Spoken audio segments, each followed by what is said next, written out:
இந்த வருஷம் 2024ல இதை விட ஒரு மிகப்பெரிய கொடூரமான மர்டர் நடக்கவே முடியாது அப்படின்னு தான் சொல்லணும்.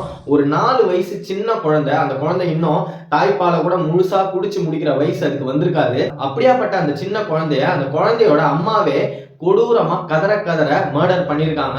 அவங்க ஏன் பண்ணாங்க அப்படின்ற காரணம் இப்ப வரைக்கும் வெளியே வரல.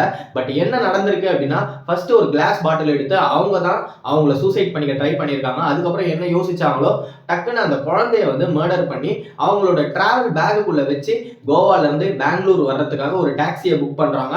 அந்த டாக்ஸிக்கு 30,000 ஃபுல் பேமெண்ட் பே பண்றாங்க. ஹோட்டல்ல கிளீன் பண்ணக்கூடிய அந்த ஸ்டாஃப்ஸ் என்ன பண்றாங்க, இவங்க தங்கி இருந்த அந்த ரூம்குள்ள போய் பார்க்கும்போது ஒரே ஃபுல்லா எல்லா இடத்துலயும் பிளட் ஸ்டெயின்ஸ் இருக்கவே டக்குன்னு போலீஸுக்கு இன்ஃபார்ம் பண்றாங்க. போலீஸ் அந்த இடத்துக்கு வந்து இவங்களை மடக்கி என்கொயர் பண்ணும்போது இவங்க சொன்ன ரீசனை தான் யாராலையுமே ஏத்துக்கவே முடியல. அந்த பிளட் ஸ்டெயின் என்னோட பீரியட்ஸ் பிளட் ஸ்டெயின் அப்படின்னு சொல்லியிருக்காங்க. அப்ப இவங்க இந்த மர்டரை வேணும்ட்டே இன்டென்ஷனலா பண்ண மாதிரி